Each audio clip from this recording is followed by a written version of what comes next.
어찌 보면 우리는 굉장히 무서운 세상에 살고 있습니다. 점점 익숙해지기는 하지만 온통 그 인터넷에 둘러싸인 그러한 시대를 살아가고 있습니다. 이 말이 생긴 지는 얼마 되지 않았지만 우리가 일상적으로 쓰는 말이 있습니다. 바로 빅데이터라는 말인데요. 빅데이터의 세 가지 개념이 있습니다. 하나는 양이 매우 많고 또 증가 속도가 빠르고 종류가 다양한 데이터, 이것을 빅데이터라고 합니다. 우리가 이동하는 것, 우리가 검색하는 것, 이런 것이 누군가에 의해서 수집되고 또 분석되고 활용이 됩니다. 내가 사용하는 스마트폰과 컴퓨터의 사용 기록, 그리고 나의 행동 패턴들이 다 수집됩니다. 이렇게 모아진 것을 빅데이터로 하고, 또 이 모아진 데이터가 분석되고 활용되고 광고나 기업의 이익을 위해서 혹은 정치적 목적에 의해서 이용되기도 합니다. 이것을 또 우리가 알고리즘이라 이렇게 표현할 수도 있겠습니다. 요즘 빅데이터라는 말이 아주 흔해졌는데요. 수집되는 것뿐만 아니라 사용되는 데 있어서 비즈니스에서도 잘 활용이 되고요. 또 요즘은 이 빅데이터를 통하여서 그냥 단순히 데이터라고 말하지 않고 이 데이터 안에 사람들이 무엇을 따라가고 있는지를 찾아가고 있어요. 이것을 마인드 마이닝 이렇게 표현도 합니다. 사람의 마음을 데이터를 통해서 캐낸다는 것이죠. 마음이 보통 사람들은 어디로 주로 가고 있는지 데이터를 보면 그 흐름을 알 수 있다는 것입니다. 이 분야에 있어서 많이 앞서가고 거의 초반기에 활동을 많이 하시고 지금도 또 세바시 강연이든지 강연에 나오기도 하고 또 저자이기도 한 송영길 씨라는 이런 분이 계셔요. 이분이 책을 썼는데 상상하지 말라. 또 최근에 또 새로운 책이 나오기도 했고요. 빅데이터가 사람에 대한 이야기로 그렇게 다가서고 있어요. 이분이 책을 쓰면서 데이터에 대한 이야기를 하면서 이것은 데이터에 대한 이야기가 아니라 사람에 대한 이야기입니다. 이렇게 말합니다. 이분이 책 안에서 여러 가지 그 이야기들을 하고 있는데 그 중에서 가벼운 이야기를 하나 소개하면 이렇습니다. 혼자 사는 젊은이들은 어떤 냉장고를 구입할 것인가?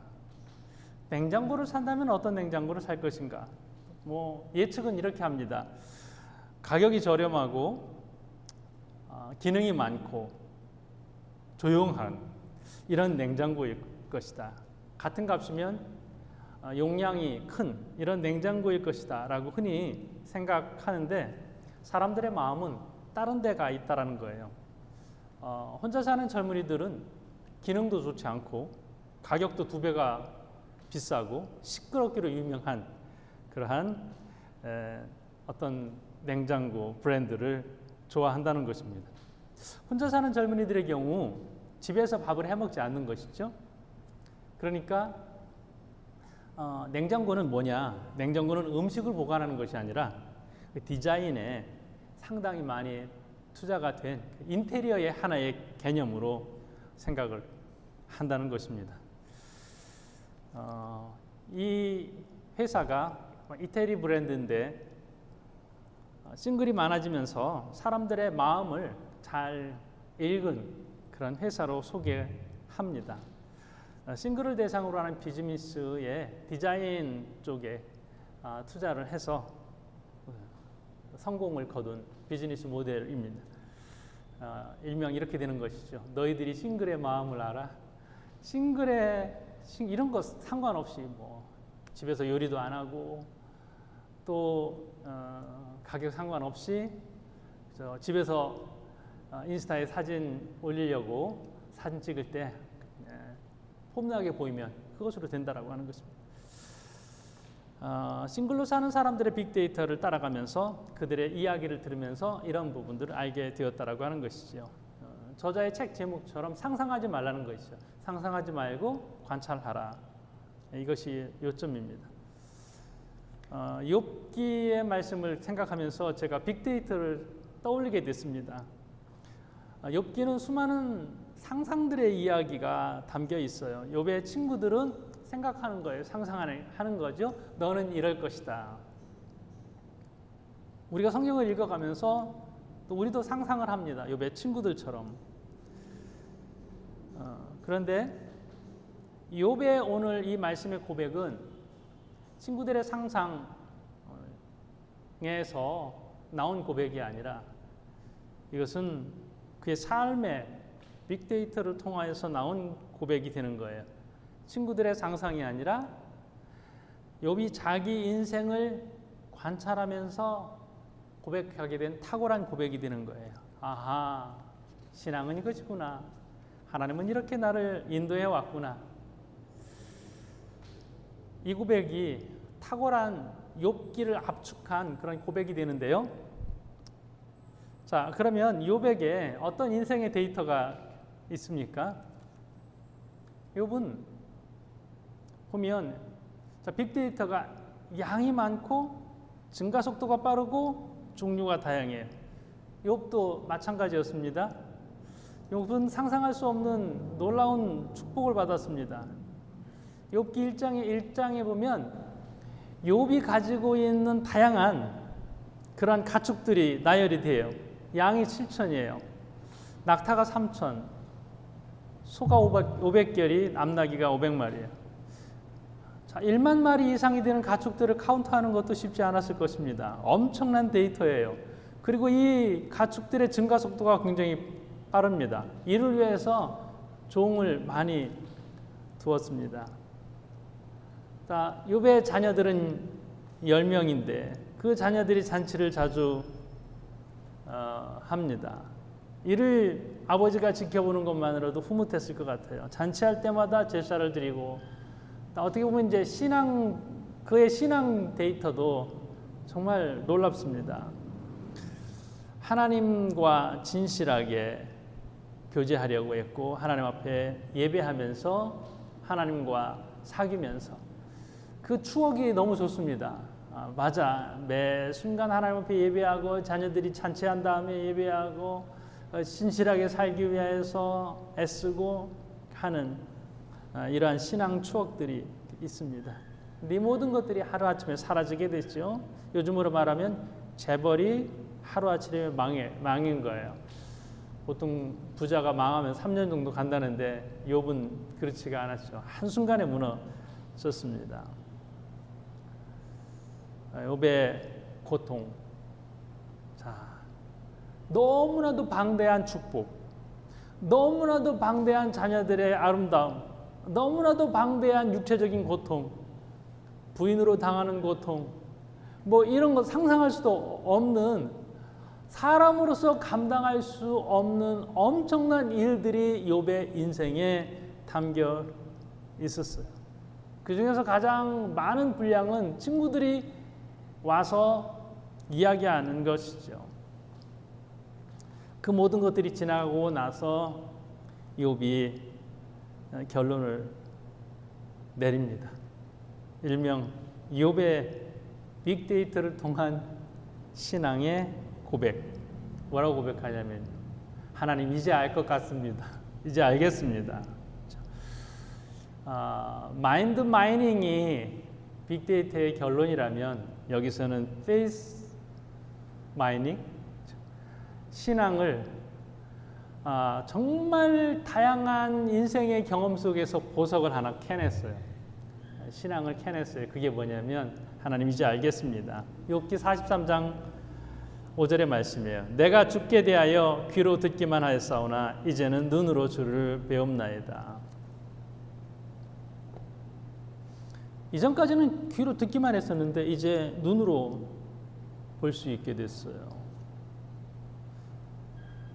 이 고백은 어떤 한 번의 경험을 통해서 알 수 있는 것이 아니에요. 신앙 전체를 다 들여다보는 사람에게서만 나올 수 있는 거예요. 어떤 사람이면 도대체 어떻게 살았으면, 어떤 축복을 받으면, 어떤 고난이 있으면 이런 고백을 할 수 있을까요? 이것은요, 하나님의 축복을 경험하지 못한 사람은 쉽게 고백할 수 없는 말이에요. 제대로 누려본 사람, 나만큼 부자 없었어. 그 동네에서, 온 나라에서 나만큼 넉넉한 사람이 없었어. 이 경험을 한 사람이 할 수 있는 고백. 나만큼 힘든 삶을 살아본 사람이, 나만큼 험난한 인생을 살아본 그런 사람이 또 있을까? 이렇게 말한 사람에게서 나올 법한 고백입니다. 엄청난 고난의 터널을 지나오고 그 순간순간에 너무나도 깊은 고민들을 많이 하고 입이 바짝바짝 마르고 밥을 제대로 먹을 수 없고 잠을 제대로 잘 수 없는 이 엄청난 경험을 다 한 사람에게서 나온 보석과 같은 고백이 이 고백입니다. 욥은 친구들과의 논쟁을 통하여서 자기가 하나님도 변호하고 자기도 변호하고 이렇게 하죠. 그러면서 이제 하나님이 귀에 들리는 것이 아니라 눈에 보이기 시작했습니다. 만약에 그에게 축복이 없었더라면, 만약에 그에게 고통이 없었더라면, 만약에 그에게 친구의 공격이 없었더라면 도저히 알 수 없었던 하나님의 놀라운 일하심을 이제 이렇게 말하는 거예요. 내가 하나님이 보여요. 여러분, 이 욥의 고백이 정말 놀라운 고백이 아닙니까? 이제 하나님이 보여요. 전에는 희미하게 들리기만 했는데 이 하나님이 이제 내 눈에 보여요. 저와 여러분이 인생을 돌아보면서, 내 신앙을 돌아보면서 욥과 같이 이렇게 말할 수 있기를 바랍니다. 하나님 맞습니다. 하나님은 정말로 오르셨습니다. 내가 이제 하나님 조금 알 것 같아요. 이렇게 고백할 수 있는 것이죠. 자, 본다는 말이 뭘까요? 듣는다는 것은 정보를 안다. 이게 듣는다는 것이고, 깨달아진다. 이게 본다는 거예요. 직접적인 그러한 경험이 되는 것입니다. 책을 통해서 혹은 다른 사람의 경험을 통하여서 내가 알게 되는 것이, 이것이 듣는다. 이렇게 표현할 수 있다면, 체험을 통하여서 확실하게 내가 알게 된 것이 이게 본다. 이렇게 표현할 수 있겠습니다. 남들이 그렇게 이거 정말 아파요. 코로나로 예를 들까요? 코로나19 그거 아프대. 코로나19에 걸리면 정말 아프대. 이것은 듣는다예요. 내가 걸려보니까 정말 아파. 정말 죽다 살았어. 이것은 본다예요. 차이가 있죠? 남이 경험한 것을 내가 듣는 거하고 내가 직접 경험해서 정말 아픈 터널을 지나간 사람들의 이야기, 그래서 조심해야 돼. 그래서 그 사람들은요, 코로나에 정말 힘들게 걸렸던 사람의 말 한마디, 마스크 꼭 써야 돼요. 그 말이요. 사람들이 보통 하는 말과 직접적으로 체험한 사람의 말은 다른 것이죠. 그 사람은 눈으로 본 것이에요. 그래서 욥기 42장 5절에 이 말씀, 전에는 듣기만 하였더니 이제는 눈으로 봅니다. 영국의 과학자이며 만유인력의 법칙을 발견하고 또 오늘날 천체망원경의 근간이 되는 반사망원경을 만든 사람이 있죠. 아이작 뉴턴이에요. 우리가 이제 과학자로만 알고 있는데 이분이 과학보다 더 많이 시간을 들인 것이 신학이에요. 그가 이렇게 말합니다. 나의 모든 발견은 기도에 대한 응답으로 이루어졌습니다. 나는 과학자로서 천체망원경을 통하여서 수백만 마일 저 밖에 있는 우주의 세계를 볼 수 있습니다. 그러나 골방에 들어가서 문을 닫고 무릎을 꿇고 기도하면 천체는 물론 우주와 하나님 나라 그 세계까지 내 영으로, 내 마음으로 또 하나님의 세계를 볼 수 있습니다. 기도하면서 내가 발명한 천체망원경으로 볼 수 없는 하나님의 놀라운 세계가 골방에서 보이더라. 이 고백을 하는 것이죠. 본다는 게 뭐예요? 본다는 게 내가 눈으로 보고 현미경이나 망원경을 통하여서 보는 것보다 영적으로 기도를 통하여서 영원한 세계를 바라보는 이것이 더 놀랍다라고 하는 것이죠. 전에는 전혀 깨달을 수 없었던 것이 이제는 새롭게 영적으로 깨달아진다는 한 과학자, 크리스찬 과학자의 고백인 것이죠. 심리학적 연구에 의하면 아이들은 태어나면서 우주의 중심은 나다, 이렇게 안다고 합니다. 어머니는 왜 존재하냐? 나에게 먹을 것도 주고 또 내가 울 때마다 기저귀도 갈아주고 나를 위해서 존재한다고 생각을 하는데요. 크면서 달라진다는 거예요.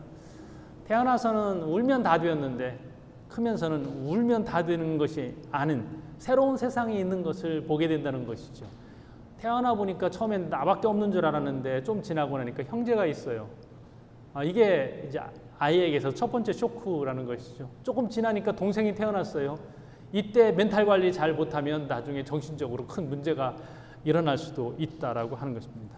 성격 장애가 동생을 바라보면서 올 수도 있다. 이런 표현도 합니다. 자라면서 자기의 세계관이 깨져가는 경험을 하는 것이죠.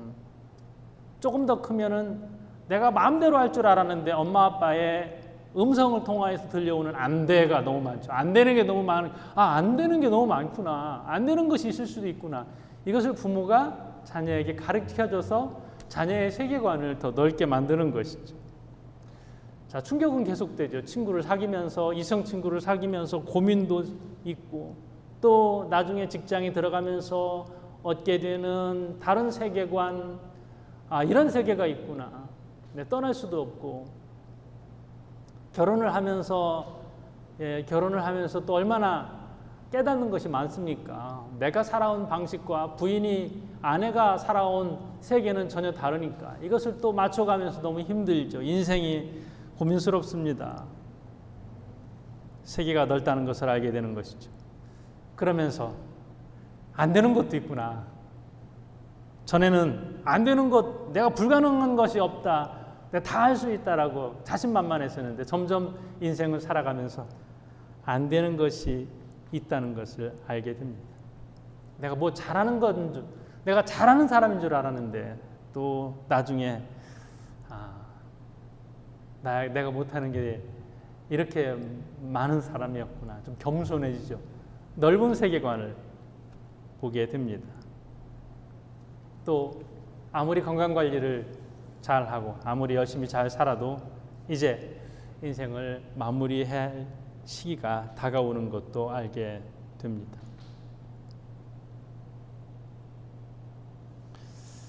우리가 일평생 배우는 것이죠.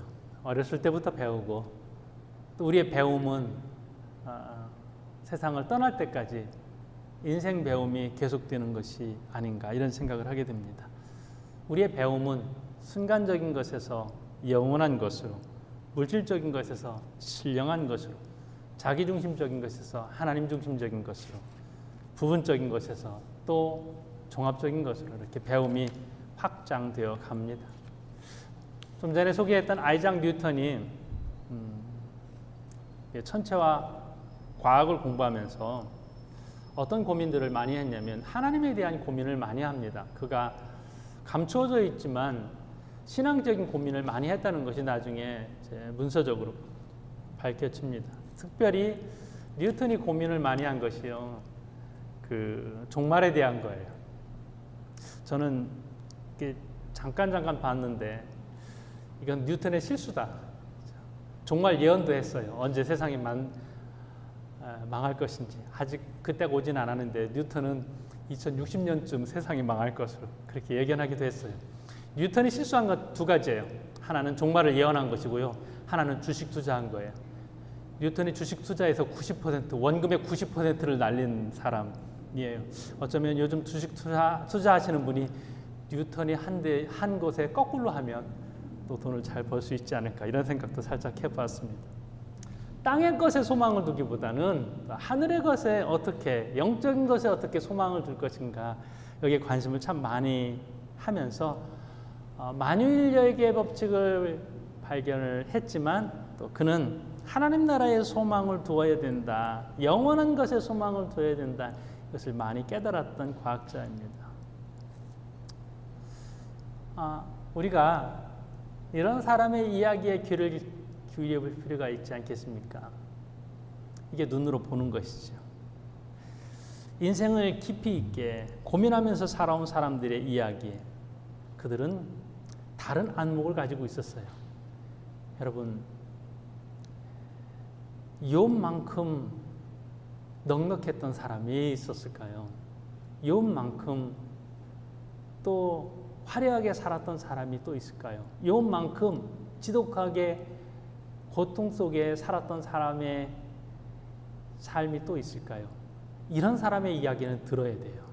이런 사람들의 말은 거기에 깊은 지혜가 있어요. 인생을 험난하게 살아온 사람의 말에는요, 특별한 것이 있어요. 여러분의 삶은 어떻습니까? 욥기는 이 고백을 듣기 위하여서 기록된 것과 마찬가지입니다.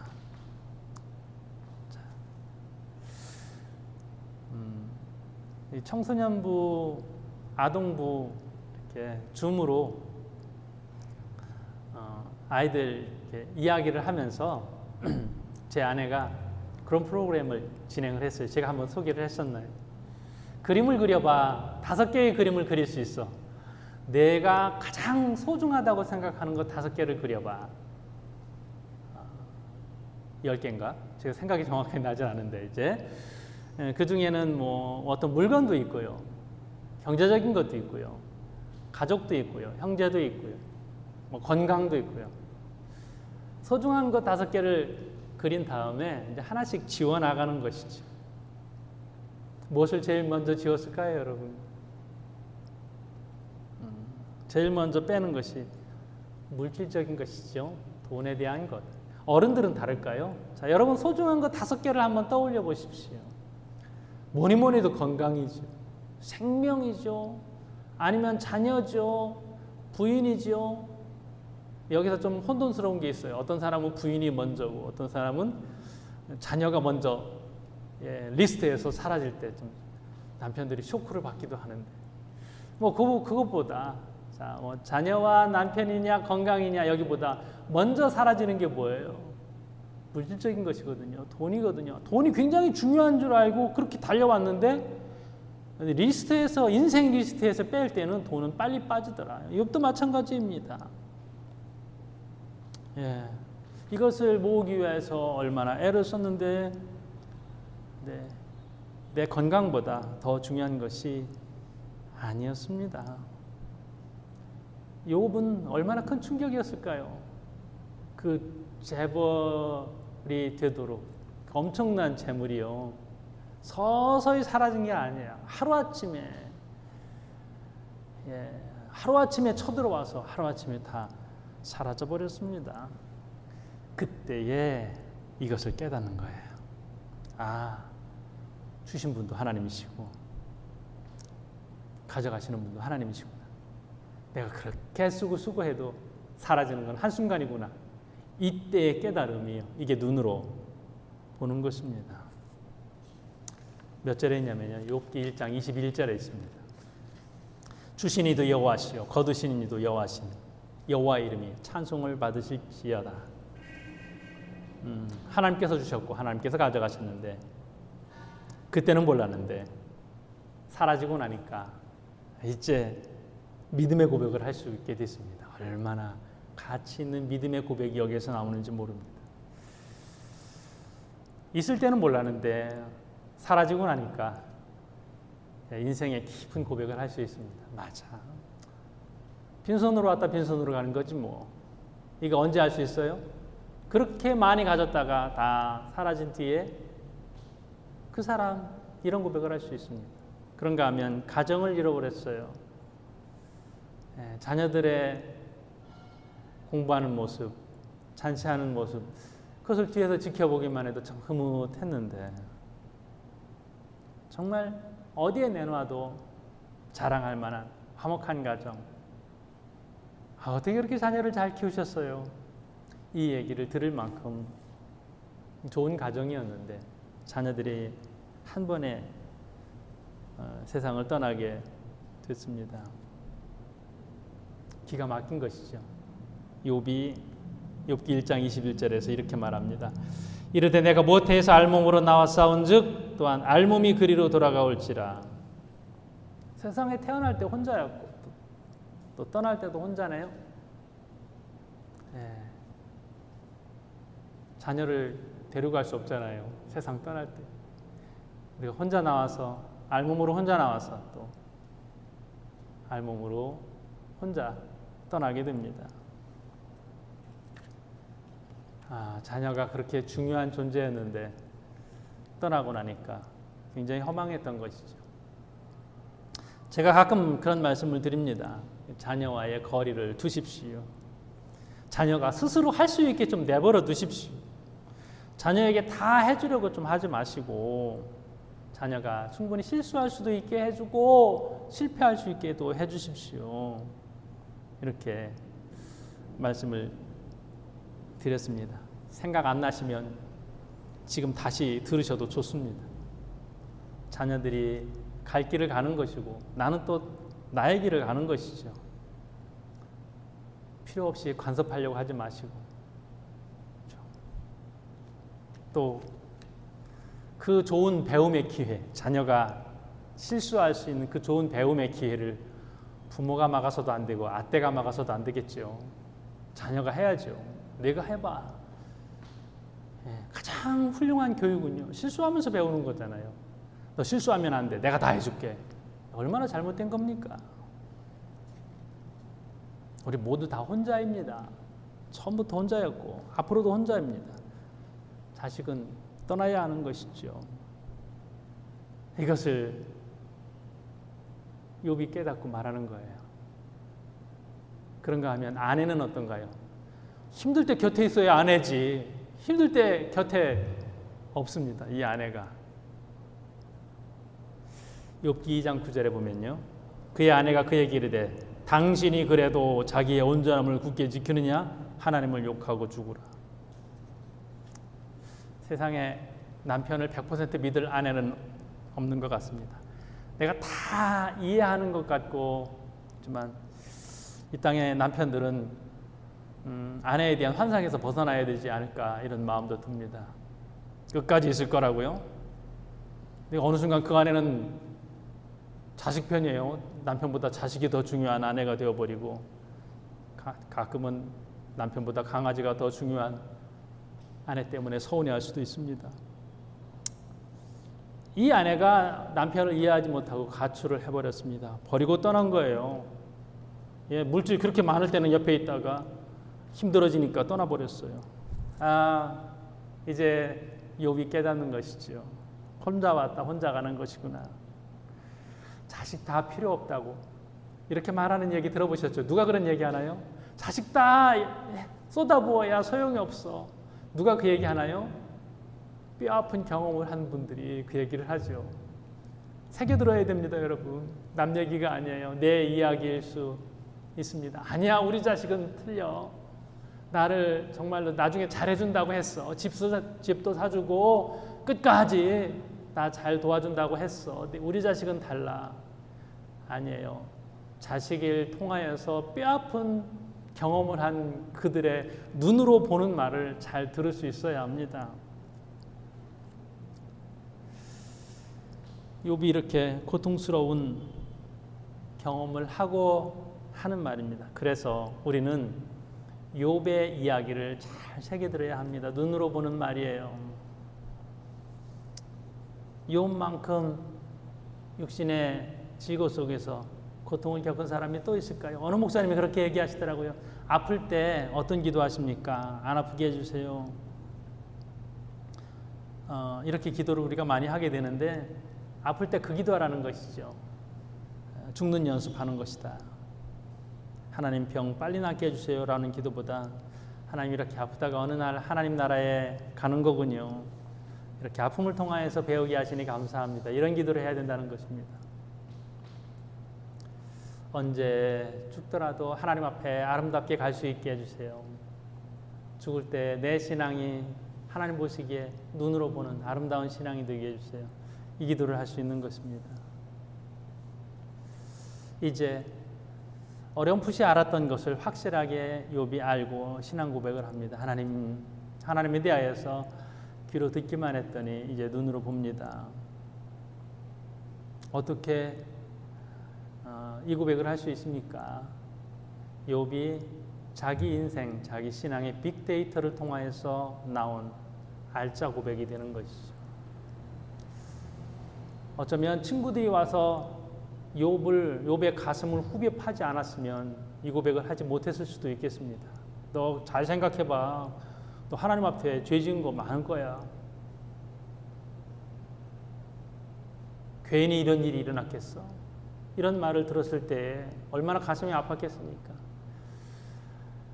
그 이야기들을 다 듣고 하나님에 대해서 다시 생각해보고 내 신앙에 대해서 다시 생각해보니까 이제 이 고백을 할 수 있게 됐습니다. 그래서 그 다음 6절의 말씀에 그러므로 내가 스스로 거두어드리고 티끌과 제 가운데서 회개하나이다. 이제 수준 높은 신앙인이 되었습니다. 성숙한 신앙인이 되었습니다. 더 감사하고 더 회개하고 더 찬양할 수 있게 된 것입니다. 욥과 같이 우리가 이러한 처절한 경험을 할 수는 없겠지만 나름대로 많은 성도님들이 아픈 경험들을 하십니다. 경제적으로든지 육신적으로든지 가정적으로든지 자녀를 통하여서든지 정말 나에게 이런 아픈 일이 생길 줄은 몰랐습니다 라고 하는 힘든 고난의 터널을 지나기도 합니다. 그 터널을 그냥 지나가서는 안 될 것입니다. 그 터널을 어떻게 지나가느냐? 이제 신앙적 고백을 하면서 지나가는 것이 하나님 이제 알겠습니다. 그럼 뭘 배우셨습니까? 나의 인생 데이터 속에서 뭘 배우셨습니까? 어떤 보석을 캐내셨습니까? 그 고백을 욥처럼 한번 해보십시오. 하나님 이렇게 힘들고 이렇게 급속하고 이렇게 엄청난 양을 통하여서 이제 알게 해주시니 감사합니다. 그 보석 같은 그 고백이 우리의 신앙이 되는 것입니다. 저와 여러분이 욥을 통하여서 이 고백을 배울 때에 우리의 신앙도 욥과 같이 확실하고 분명하게 될 줄로 믿습니다. 그 뒤에 하나님께서 새로운 축복을 욥에게 허락하셨다는 것도 분명히 기억하고 처음부터 끝까지 저와 여러분의 신앙이 하나님의 은혜 가운데서 귀한 발견이 있기를 주님의 이름으로 축복합니다.